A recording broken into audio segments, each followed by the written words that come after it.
Vamos a dedicar el siguiente espacio a hablar de la diabetes de los más pequeños de la casa. Y aunque sean adolescentes, siguen siendo nuestros pequeños. ¿Tenéis los móviles preparados para participar? Venga, a ver, veo bolsos que se abren. Escribe una palabra para definir la diabetes de tu hijo.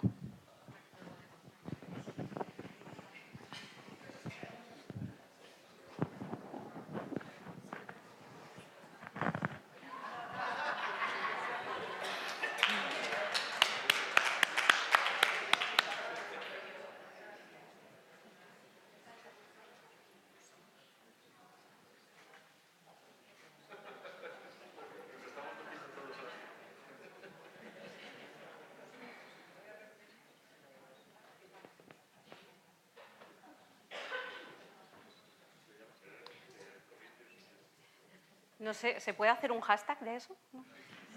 ¿No? Sí.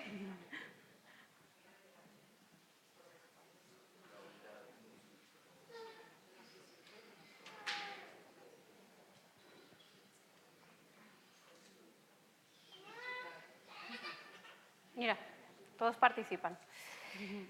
Bueno, ahora sí que me tiembla el pulso de verdad y de la emoción, papás y mamás. Vamos a hablar de la diabetes infantil con una gran profesional, una gran pediatra que es de esta casa, del Hospital Gregorio Marañón. Pues para lo que sirven a veces estos encuentros también es para hacer nuevas relaciones de médico-paciente. Y hace unas semanas pues no conocíamos a nuestra siguiente invitada y ahora, es una opinión mía, tenemos una relación pues entrañable. Me voy a poner un poco ñoña, entrañable. Os presento a la doctora María Sanz Fernández.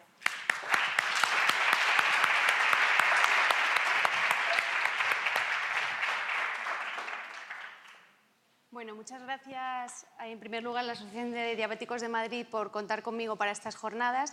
Para mí es un verdadero lujo y un placer compartir este foro con todos ustedes y yo les voy a hablar sobre todo principalmente de la monitorización continua en la edad pediátrica.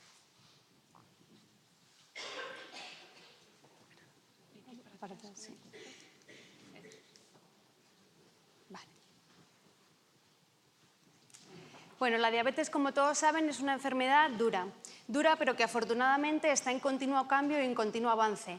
Y hemos pasado desde hace muchos años, cuando se medía la glucemia en la sangre según la apariencia o el color, o cuando medíamos la glucemia con tiras de orina, con tiras reactivas, se han ido produciendo numerosos avances que han permitido que tengamos dispositivos cada vez más complejos y más precisos que mejoran la calidad de vida de nuestros pacientes y de sus familias.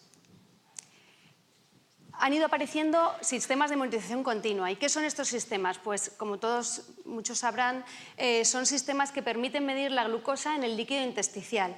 Están compuestos por un sensor que capta la cifra de glucosa intersticial, la transforma en señal eléctrica y manda esta información a un transmisor y desde allí va a un receptor o bien a una aplicación de móvil. Además, estos sensores nos permiten compartir todos esos datos con varios cuidadores, por lo que resultan tremendamente útiles en la edad pediátrica. ¿Pero qué es la glucemia intersticial? ¿Qué miden estos monitores continuos de glucosa? Pues miden la glucosa que hay en el líquido intersticial, que es esta parte, el líquido que hay entre las células, a diferencia de los medidores convencionales que lo que hacen es medir la glucosa en el capilar. Por tanto, miden cosas diferentes. La glucosa primero entra en la circulación sanguínea y después se absorbe al líquido intersticial, de forma que la glucosa en la sangre siempre va a ir primero que lo que vemos en la glucosa del sensor. Y entre ambas puede haber un decalaje de aproximadamente 5 o 10 minutos. ¿En qué circunstancias estas dos cifras puede que no coincidan? Pues cuando los niveles de glucosa están variando de forma muy rápida, por ejemplo, cuando están sometidos a una emoción, a un estrés, o cuando han comido, o cuando se han puesto insulina, o cuando han hecho ejercicio, podemos obtener niveles diferentes en la glucosa que medimos con el capilar y en la glucosa que vemos con el sensor. ¿Qué son estos sistemas? Pues existen dos tipos. Los sistemas de monitorización continua propiamente dichos, que nos van a dar una lectura en tiempo real de los niveles de glucosa que tiene el paciente. Además, nos permiten hacer un trazado de las últimas 24 horas y nos informan sobre las tendencias, que como veremos a continuación son tremendamente útiles. Además, estos sistemas de monitorización continua permiten poner alarmas que son configuradas por el paciente o por sus familiares y que van a ser muy útiles, pues nos van a avisar de si la glucosa está subiendo o está bajando, entre otras cosas. Pero ¿qué pasa? Que la mayoría de ellos requieren calibraciones mediante comprobaciones con controles de glucosa capilar. En el mercado actualmente tenemos distintos dispositivos. Medtronic tiene el sensor Enlight, que se conecta con la bomba 640G y ahora también con la 670G, y que permite, además de hacer una lectura continua de los niveles de glucosa intersticial, mandar información a la bomba y parar a la infusión de continua de insulina en caso de que predizca que se va a producir una hipoglucemia. Además, Medtronic tiene este otro sistema, el Guardian Connect, que es similar al anterior, pero que está diseñado fundamentalmente para pacientes que están con múltiples dosis de insulina y no con bomba.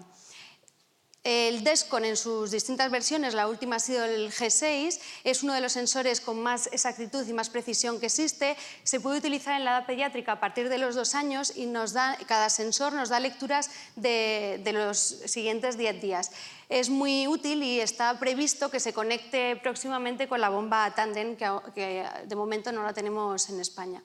Y por último está el sensor de Roche, el Eversense, que es el primer sensor implantable que se coloca en el tejido celular subcutáneo y permite la lectura de 180 días. Por lo tanto, no necesita un recambio tan frecuente como los anteriores. Y también va a tener conexión próximamente a la bomba Accu-Chek Insight de Roche.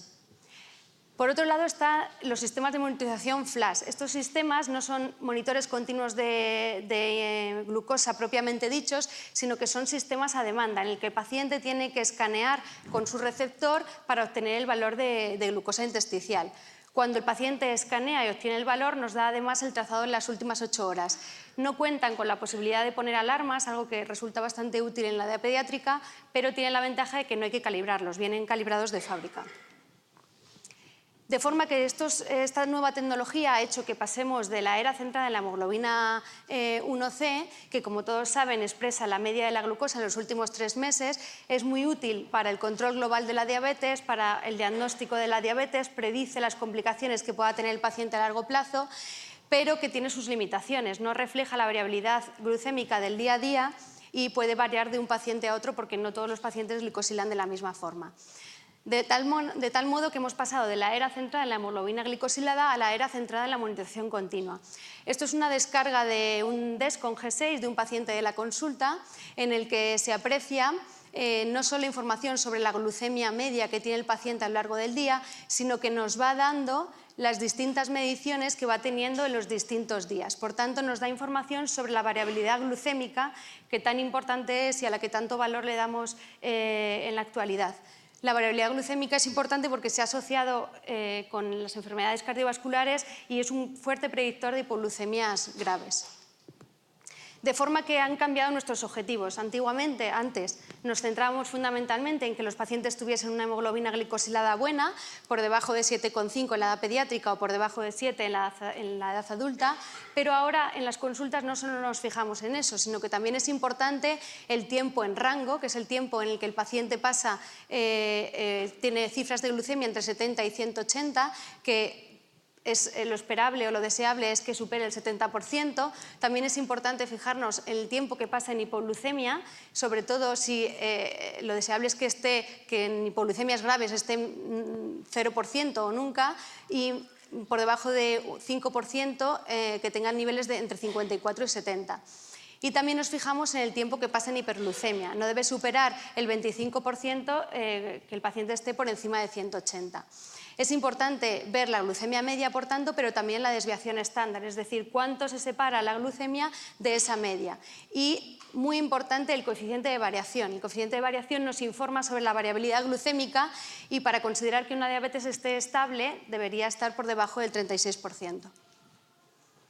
La Asociación Americana de Diabetes establece la hipoglucemia en 3 niveles. Un nivel 1, que considera que son aquellas hipoglucemias que tienen una glucosa por debajo de 70 miligramos de decilitro. Es una alerta de hipoglucemia en el que pone al paciente en alerta para que tome una acción.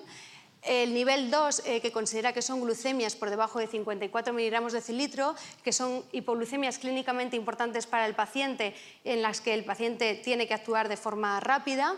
Y el nivel 3, que es lo que considera hipoglucemia grave, cuando se produce alteración del nivel de conciencia y el paciente no puede salir por sí solo de esta situación, sino que requiere una ayuda externa para superarla.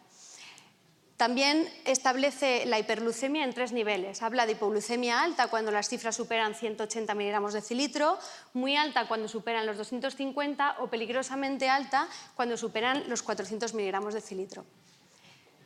¿Qué información aportan estos sistemas de monitorización continua? Pues aparte de decirnos la lectura real que el paciente tiene en ese momento, nos van a informar sobre las fechas de tendencia, de forma que la diabetes pasa de estar controlada por cifras a estar controlada por tendencias. Han cambiado el control de la diabetes.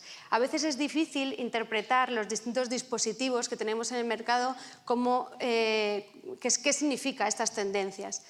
Y para ello ha aparecido la regla del 50-75-100. ¿Esto qué quiere decir? Pues que cuando el paciente presenta una flecha de tendencia, que significa que la glucemia le está variando entre 1 y 2 miligramos de decilitro al minuto, el cálculo se puede asimilar o equiparar a un valor de 50, de forma que en media hora ese paciente va a tener una glucemia 50 veces por encima o por debajo, según el sentido de la flecha, y por tanto habrá que actuar en consecuencia. Si el aparato nos dice que la glucemia está variando con una velocidad de 2-3 miligramos de decilitro al minuto, se equipara a que media hora más tarde va a tener una glucemia 75 miligramos de decilitro por encima o por debajo, y si nos está indicando que varía más de 3 miligramos de decilitro al minuto, significa que media hora va a estar en 100 miligramos de decilitro por encima o por debajo, según el sentido de la flecha. De forma que cuando un paciente antes de una comida tiene una glucemia de 120, pero tiene una flecha de tendencia que está indicando que la glucemia varía de 1 o 2 miligramos de decilitro al minuto, a lo mejor no se debe poner insulina para esos 120 que tiene, sino para 170, porque media hora más tarde no va a estar en 120, sino en 170, porque lo que nos implica la flecha de tendencia es que va a aumentar 50 miligramos de decilitro de la cifra de la que parte. ¿Pero qué inconvenientes tienen estos sistemas? Pues en la edad pediátrica es frecuente encontrar alergias a los adhesivos, síntomas de irritación local, edema, eritema en la zona donde se ponen estos sensores. Aparte, la precisión y la fiabilidad, pues como toda tecnología, a veces tiene sus fallos y no tiene la exactitud que desearíamos. El coste elevado hace que no esté al alcance de todo el mundo, algo que es realmente una pena. Y luego barreras psicológicas que supone el uso de esta tecnología. Requieren calibraciones repetidas, la aplicación del sensor es invasiva, requieren un recambio frecuente, las alarmas a veces pueden resultar un auténtico desastre para la vida y la dinámica familiar, y en ocasiones el interpretar los datos que se obtienen a partir de esos dispositivos y tomar decisiones, como decían antes, más de 30 al día, a lo largo de todos los días, pues puede ser realmente estresante para los pacientes y sus familias. La Sociedad Española de Diabéticos y la Sociedad Española de Endocrinología Pediátrica en 2017 elaboran un consenso en el que valoran qué indicaciones tienen estos monitores continuos de glucosa en la edad pediátrica, y establecen que estarían indicados en pacientes que tengan un mal control metabólico a pesar de haber optimizado su tratamiento y tener una buena adherencia al tratamiento. También estarían indicados en pacientes que tienen hipoglucemias repetidas o han tenido algún tipo de hipoglucemia grave o desapercibida, y en aquellos que requieren más de 10 calibraciones al día. Teniendo en cuenta que los menores de 7 años tienen muchísima variabilidad glucémica propia de la edad, es frecuente que cumplan cualquiera de estas 3 indicaciones. Existen numerosos estudios que demuestran los beneficios que aporta la monitorización continua en nuestros pacientes. Aquí les traigo uno en el que se demuestra que la monitorización continua disminuye la hemoglobina glicosilada sin incrementar el número de hipoglucemias. Y para finalizar les traigo este estudio que me resulta interesante, en el que miden cómo cómo mejoró la calidad de vida el uso de monitores continuos de glucemia, sobre todo por la noche, tanto en el paciente como en sus familias. En ocasiones, los padres de los niños con diabetes pues, no tienen un descanso nocturno porque están continuamente despertándose y eso provoca mucho estrés y muchas situaciones pues, difíciles para la dinámica familiar. Entonces, en este estudio se demostró que no solo tienen una mejoría en el control metabólico, sino que también mejoran la salud psicosocial de los pacientes y de sus familias. Y a continuación voy a invitar a que suban al escenario Santiago y su madre Natalia. Santiago es un paciente con diabetes que debutó,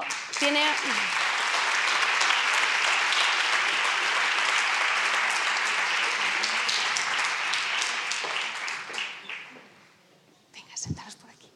Vale, nos sentamos. Aquí.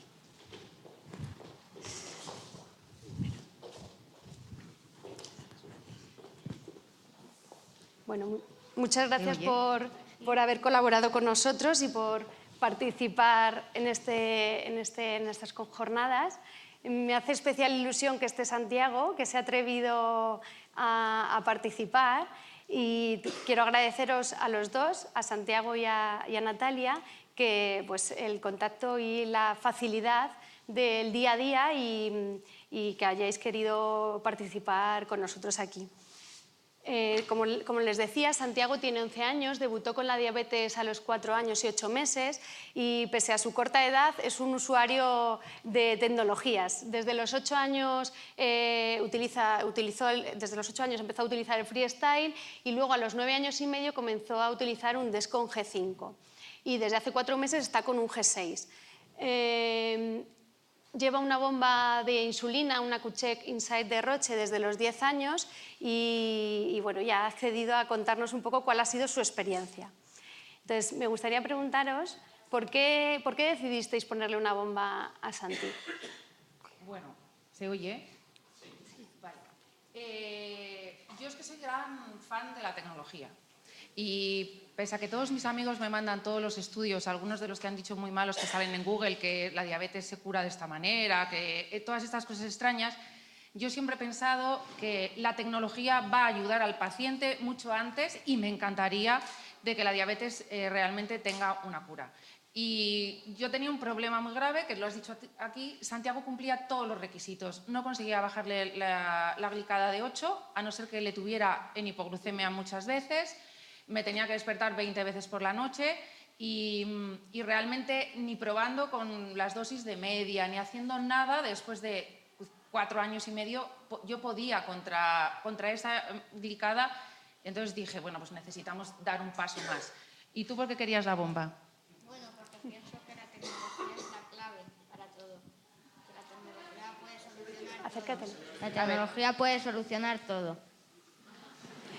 ¿Y qué miedos teníais? ¿Os daba miedo ponerle una bomba con 10 años? ¿Creíais que se iba a adaptar bien o no, que le iba a molestar? ¿Tú tenías miedo? No, yo no tenía miedo. Yo tenía el miedo de no saberla manejar. O sea, parecía muy fácil, pero cuando te dan ese aparatito tan bonito y de repente te dicen que tienes que cambiar el índice de sensibilidad si subes un tramo, de repente te dicen que puedes subir de 0, o sea, yo dije, estoy preparada para tomar todas esas decisiones con un aparato que perfusiona continuamente insulina a mi hijo en un organismo inestable, porque tú lo has dicho, los niños son muy inestables y concretamente Santiago 0,3 es que le variaba, entonces estaba muerta del miedo. Es real que ese ha sido mi miedo, el manejo de la bomba no es fácil y sobre todo porque en los niños he de deciros que el paciente, o sea, María no tiene solo a Santiago como paciente, tiene a su madre, tiene 2, entonces yo sí que tenía miedo porque sabía que la responsabilidad era mía. ¿Y cómo hacéis en el colegio? ¿Cómo actuáis con la bomba? ¿Cómo se adaptaron en el colegio? ¿Quién se hace cargo? Bueno, yo tengo la suerte, y esta es una demanda que me encantaría, de que en el Colegio de Santiago hay enfermera. Y creo que tendríamos que conseguir entre todas las asociaciones, entre todo y el gobierno, el que en todos los colegios de este país, todos los niños tengan enfermera. Y no solo lo digo por los diabéticos, lo digo por miles de enfermedades crónicas. Y un niño con diabetes, con una enfermera, está muchísimo más controlado y los padres tenemos un mayor descanso, una mayor seguridad, con lo cual la calidad de vida de todos es muchísimo mejor.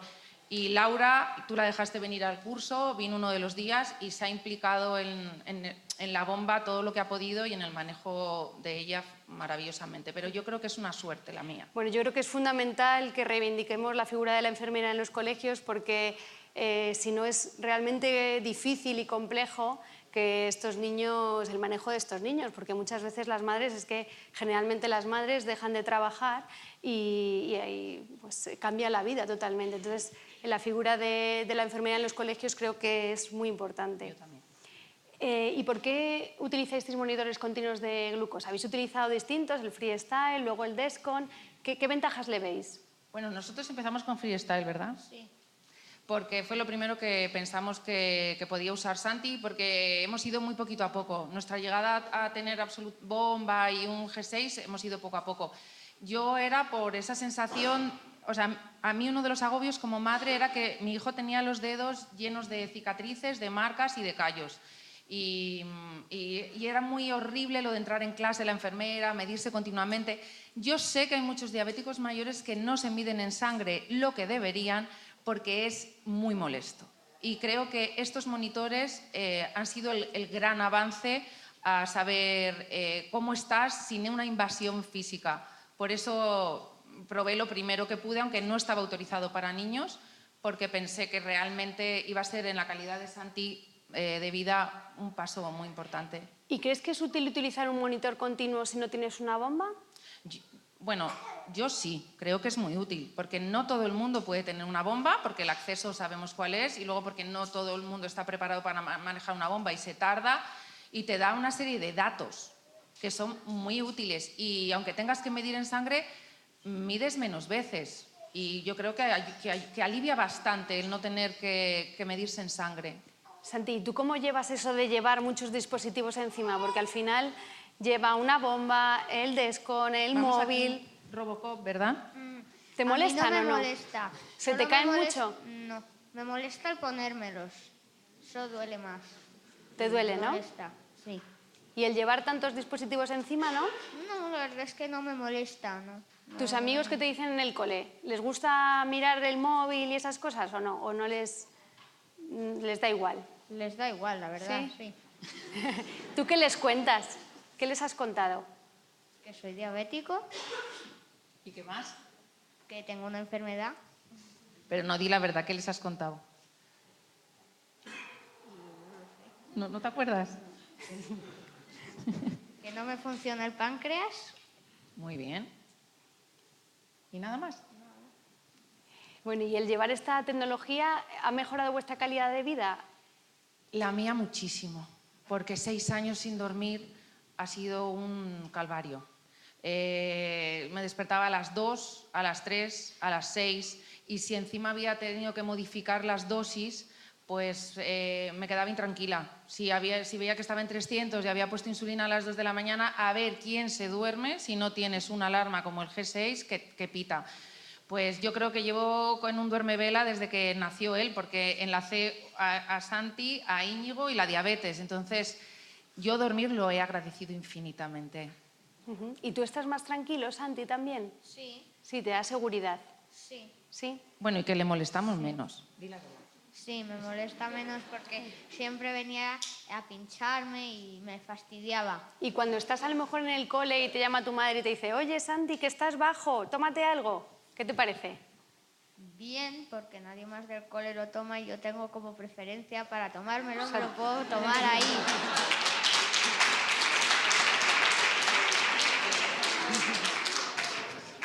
O sea, ¿que te gusta ser diabético?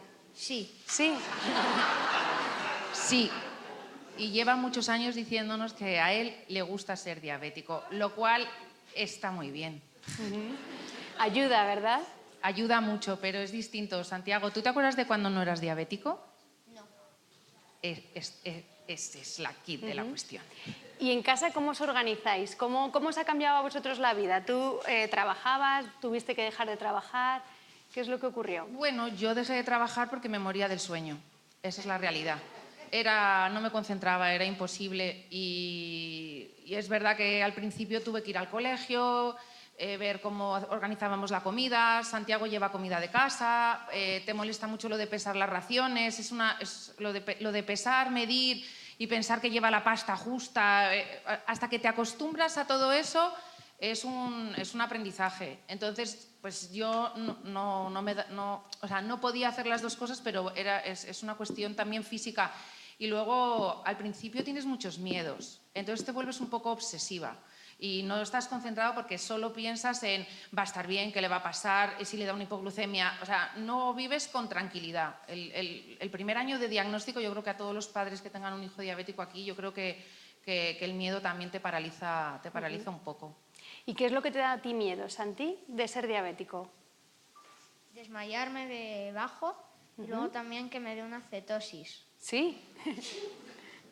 Es que no le gustó nada cuando estuvo ingresado aquí. ¿No? ¿Te acuerdas? Eso no le gustó mucho. Me acuerdo como si fuera ayer.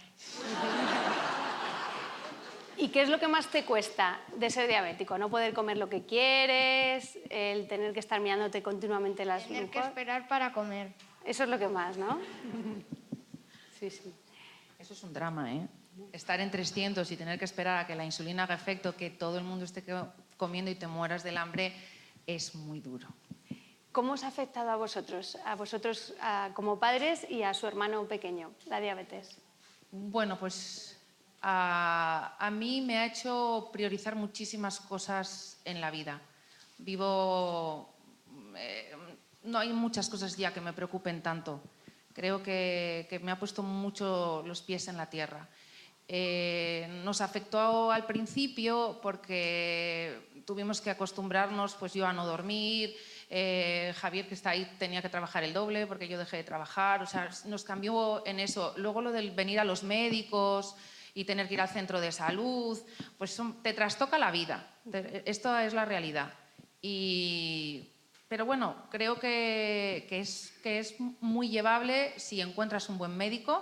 Yo he de decir que me quedé con el hospital en el que entré y la doctora, cuando le miré, me dijo, sí, ya lo sé, esto es una putada, que es la palabra que ha salido ahí. Entonces me sentí muy, muy entendida, no era algo, éramos todos y era una faena y íbamos entre todos a hacerlo bien. Entonces a mí el apoyo que he recibido en el Gregorio Marañón también me ha servido mucho.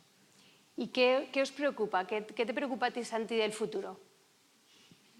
No saber medir las raciones y cosas así. ¿Sí? Es que es un vago, también. Aquí tenemos a un señor que en 6 años no quiere responsabilizarse de su diabetes y su madre lo hace todo. Confiesa. Bueno, me gustaría invitar con nosotros a un referente en diabetes para todos, para padres, para pacientes y para profesionales, Iñaki Lorente.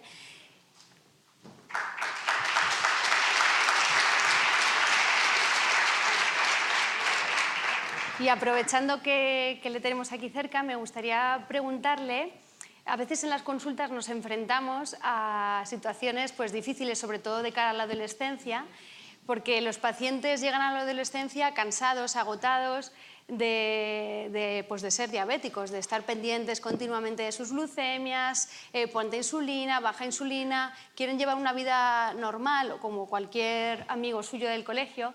Entonces, me gustaría preguntarle cómo podemos encontrar el equilibrio entre conseguir un buen control metabólico y no amargar la vida a los niños. Joder, que lo descubra, que me lo diga, que se va a hacer de oro. No. A ver, yo creo que cuando a alguien le diagnostican diabetes siendo pues como tú, a tu edad, y luego de alguna manera es llevadero para los padres el poder gestionarlo todo. ¿Qué pasa? Que cuando llegan a la adolescencia lo que descubren son 2 cosas. Primero, que pueden escaquearse, que mientras no le descubran puede negar que ha hecho o que ha dejado de hacer lo que sea hasta que físicamente no le descubran.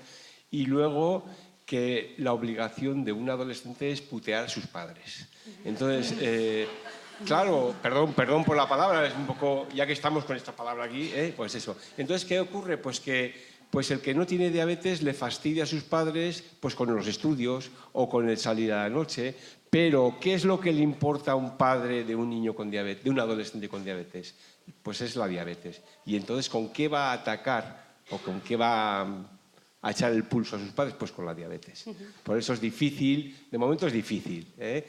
Pero, joder, todos sobreviven. No sé cómo padres y adolescentes sobreviven. pasa, ¿no? ¿eh? Sí. Y yo creo que la clave es la de siempre, entender que están en la adolescencia y que hay parte que tiene que ver con su adolescencia, que hay parte que tiene que ver con la diabetes y que hay parte que tiene que ver con el hecho de ser un adolescente con diabetes.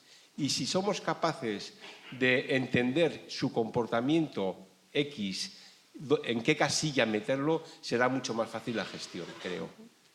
Yo tengo una pregunta, porque él tiene 11 años y hasta ahora se ha portado fenomenal. ¿Hay algo que yo pueda hacer para prepararle a él? O sea, porque luego todo esto es teoría, nos lo sabemos muy bien los padres, pero ¿hay algo en realidad que se puede hacer desde ahora para que cuando él se tenga que enfrentar a ese momento esté más preparado? Ya sé que contra la hormona no vamos a poder, pero unas pequeñas pautas para que los padres empecemos, pues justo Santiago tengo 2 años antes de que quiera putearme.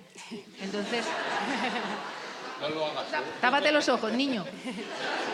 Pero cosas que podamos, o sea, que él, o sea, no hablo de mí, yo ya me la apañaré. Yo creo que una la acabas de decir hace poco, y es, él es un vago y se lo hago yo. Pues no se lo hagas. Claro, quiero decir que es que la realidad es esa. Los adolescentes, al final, cuando empiezan a aprender a gestionar bien su diabetes, a contar raciones, cuando se van a Irlanda, o cuando se van a Malta, o cuando se tienen que ir de viaje de estudios. Porque entonces se ven que o lo resuelven o no van, o se asustan o lo que sea. Y yo creo que hay que preparar para ese momento. Y entonces, pues la clave es siempre, a cualquier edad la misma. Si lo puede hacer él, no se lo hagas. Punto. Bueno. No sé, igual demasiado soy demasiado tajante en eso, pero es así. No, que a los padres nos viene muchas veces bien que alguien te diga, porque tenemos tendencia a atarle los zapatos a los niños. Claro, exacto. Pues nada, les dejamos con Iñaki Lorente y su conferencia. Gracias. Muchas gracias.